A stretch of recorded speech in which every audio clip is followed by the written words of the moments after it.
Jangan lupa like, komen, dan subscribe channel YouTube TVRI Bengkulu dan nyalakan lonceng notifikasinya.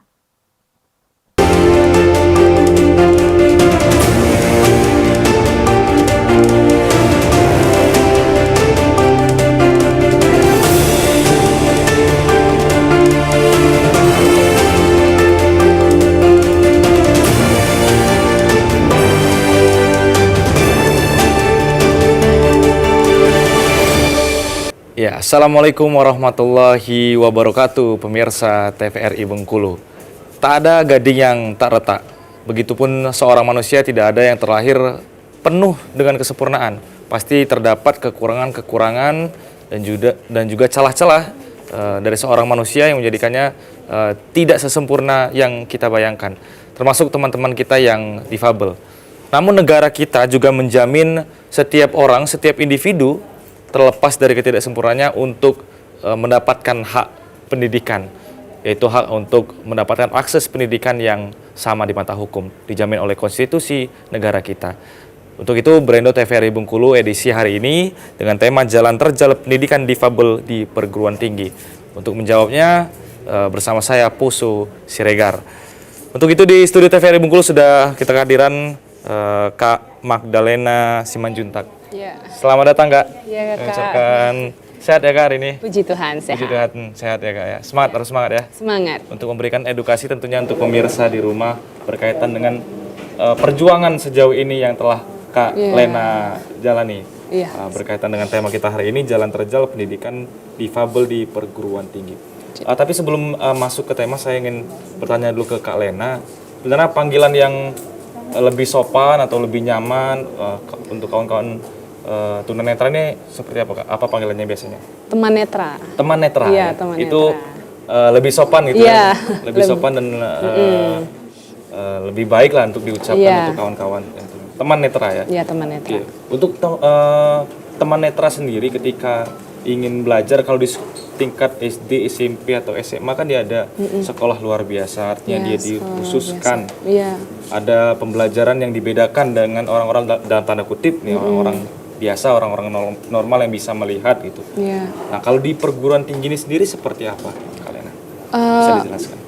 Ya, terima kasih. Kalau untuk di perguruan tinggi sih sebenarnya kita tinggal menyesuaikan aja karena bekal kita kan cara kita mengikuti mata pelajaran dari SLB itu sudah diajarin gitu. Tinggal ketika di perguruan tinggi itu kita tinggal menyesuaikan saja seperti itu. Oh, tinggal menyesuaikan. Kalau Kak Lena sendiri itu difabelnya atau tunanetranya sejak dari lahir atau seperti apa? Bisa diceritakan sedikit ya? Iya, kalau untuk aku sendiri itu menjadi seorang disabilitas tunanetra itu sejak umur 15 tahun. Hari itu ketika terjadi sakit ya, mengalami sebuah sakit tumor otak, dan dari situ penglihatannya mulai menurun kayak gitu. Berarti dia berangsur-angsur? Iya, berangsur-angsur, sedikit-sedikit hilang seperti itu, sehingga sampai sekarang itu total nggak melihat seperti itu. Oh, artinya berangsur-angsur. Berapa lama kalau boleh tahu Kak dari dia mulai menurun sampai hilang total? Sampai hilang. Kalau itu seingat saya 6 bulan ya, dari mulai awal tahun 2016 sampai Juni bulan 6 2016 itu. Jadi sekitar 6 bulan lah kurang lebih. Kan saya tanya seperti ini. Iya, nggak apa-apa Kak, santai aja. Pemirsa juga di rumah juga. Iya. Nanti kita lanjut berkaitan dengan tema, tapi kita undang dulu narasumber yang kedua. Kita undang Ibu Fatrisa Safri hadir di tengah-tengah kita, membersamai kita. Selamat datang Ibu, selamat datang di studio. Itu. Ya. Sehat Ibu, semangat. Alhamdulillah. Ini panggilnya apa nih? Fatrisa, Safri atau seperti apa? Panggil Rika aja. Oh, Ibu Rika. Iya. Dari mana Ibu? Dari kampus mengajar? Saya dari kampus. Kebetulan sehari-hari saya bertugas di UIN Fatmawati Soekarno Bengkulu. Saya mengajar di Fakultas Tarbiyah ya. Kalau di umum itu keguruan gitu ya. Lebih spesifik sering di prodi PAUD. Di prodi PAUD ya Bu ya. Berarti berkaitan dengan tema kita, Jalan Terjal Pendidikan bagi para difabel, artinya dalam aktivitas sehari-hari mengajar ada murid atau mahasiswa-mahasiswinya yang difabel, Ibu? Ada ya, ada. Di UIN itu kami sudah menerima mahasiswa difabel ya, cuma memang tidak terekspos karena kami juga belum memiliki unit layanan atau pusat layanan difabel. Jadi kalaupun mendaftar itu mahasiswa-mahasiswi itu hanya memberi keterangan saja. Keterangan misalnya fisik, ada salah satu mahasiswa kemarin itu pendengaran ya, dia pakai alat bantu begitu. Hanya memberi keterangan begitu saja. Makanya untuk data pun kami juga tidak memiliki data karena pusat atau unit layanan itu belum ada gitu. Artinya dia belum secara administratif belum terdata dengan cukup baik untuk yang mahasiswa dan mahasiswi difabel, Ibu. Tadi kan sempat ngobrol sama Kak Lena berkaitan dengan di tingkat perguruan tinggi, berbeda halnya dengan SD, SMP, SMA yang ada sekolah luar biasanya, yang sekolahnya dikhususkan untuk teman-teman difabel gitu. Sedangkan di perguruan tinggi itu menyesuaikan, teman-teman difabel itu dituntut untuk menyesuaikan dengan teman-teman yang lain, teman-teman yang dalam tanda kutip biasa atau normal seperti itu. Ibu sendiri sebagai seorang tenaga pengajar, dalam hal ini dosen, seperti apa memandangnya ketika teman-teman yang mohon maaf memiliki kekurangan itu harus disamakan dengan teman-teman yang lainnya yang ya dia bisa beraktivitas dengan normal, karena kan juga difabelnya kan berbeda-beda. Iya.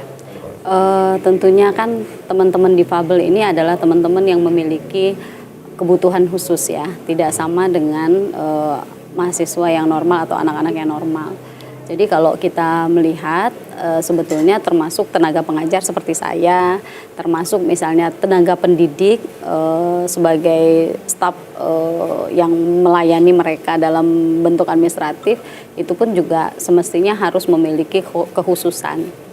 Kampus sendiri, kebetulan saya dulu juga berkuliah waktu S2 itu di UIN Sunan Kalijaga Yogyakarta.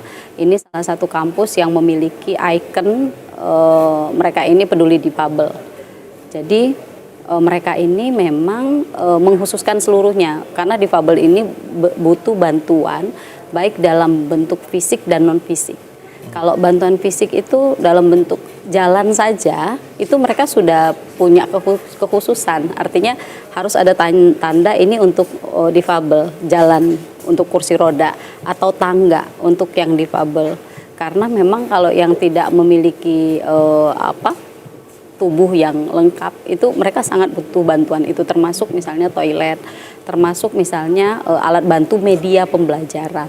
Itu sangat dibutuhkan oleh teman-teman kita yang difabel. Tapi jika memang kampus itu belum memiliki payung hukum, balik-balik lagi Mas, kalau kita belum memiliki payung hukum akan sulit untuk melaksanakan fasilitas fisik dan non fisik itu untuk teman-teman yang difabel.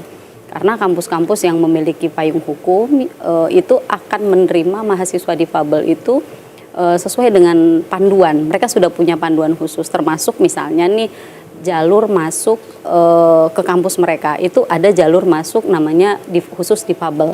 Dan mereka langsung menuju pusat layanan difabel. Dan cara masuk ke kampus itu pun tidak sama dengan teman-teman yang normal gitu kan, melalui tes panjang gitu. Kalau teman-teman difabel tidak, cukup menyertakan misalnya portofolio begitu kan.